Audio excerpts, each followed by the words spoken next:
eh, pembahasan kita pada malam hari ini tentang pentingnya menuntut ilmu bagi perempuan.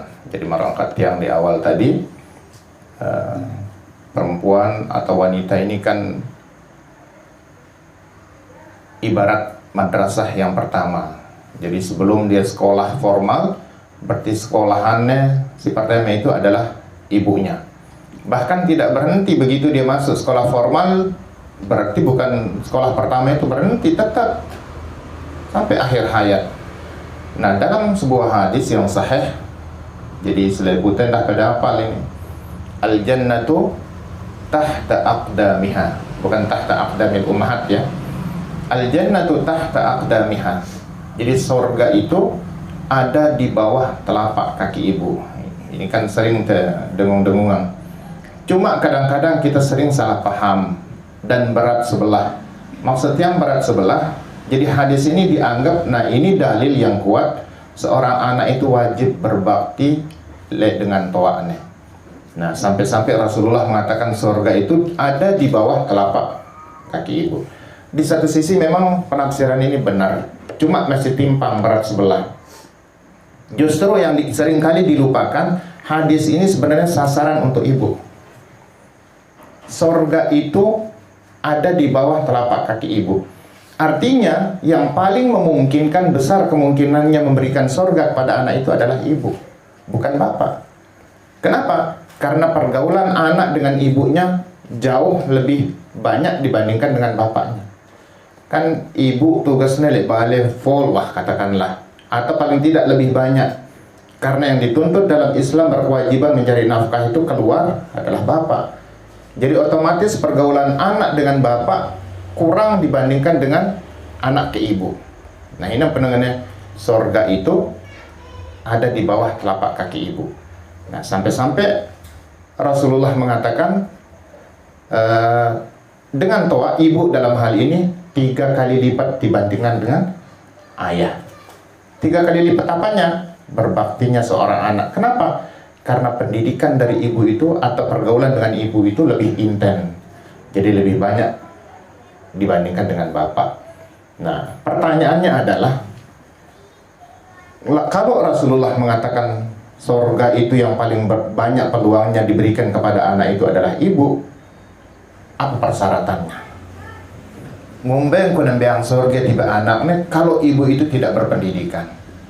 Bagaimana anak ini bisa mendapatkan surga kalau ibunya sendiri tidak memiliki pengetahuan, terutama pengetahuan tentang agama? Nah, jadi dari hadis ini lebih mutlak lagi bahwa seorang ibu, seorang perempuan itu harus benar-benar menuntut ilmu, merupakan sesuatu yang harus dinomorsatukan. Nah, jadi terutama ini si bajang-bajang ini. Nah, jadi calon-calon ibu, calon-calon istri. Nah, jadi mutlak mencari, karena angkat Rasulullah, khairukum khairun nas anfa'uhum linnas. Orang terbaik itu adalah orang yang paling bermanfaat bagi orang lain. Bagaimana dia memberikan manfaat kalau dia sendiri tidak punya apa-apa, terutama kepada anaknya?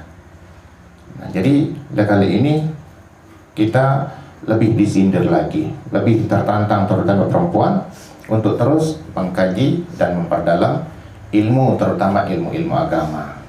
Dan akibatnya, coba perhatian, kalau ada anak-anak yang berhasil, jadi entah oleh juara kelas atau enggak, pasti yang lebih berperan itu adalah ibunya, yang selalu memperhatikan. Coba lihat terutama misal Hafiz Indonesia.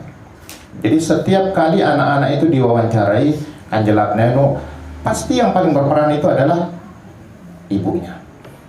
Nah, kemudian karena dengan toane ayahnya terutama kan doanya luar, paling ya ini kita ngaku sebagai ayah misalnya dengan meme.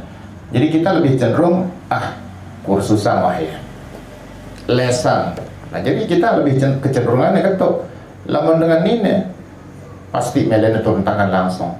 Yang jadi masalah lamun dekne mampu, nah ini yang jadi masalah. Pede barang ayahnya, melene ngelesangnya kursus. Ini bagi ibu-ibu yang tidak mampu. Nah, karena itu lamun temele mencetak anak jauh lebih cepat perkembangannya dibandingkan dengan yang lain, maka ibu harus turun tangan. Nah, karena itu mutlak dibutuhkan ibu itu harus benar-benar memiliki modal. Jadi marakat peribahasa faqidus syai' la yu'ti. Orang yang tidak punya apa-apa tidak mungkin bisa memberikan apa-apa. Nah, ini tantangan, jadi sekaligus juga motivasi bagi para perempuan, bagi ibu dan calon ibu untuk terus memperdalam masalah agama ini.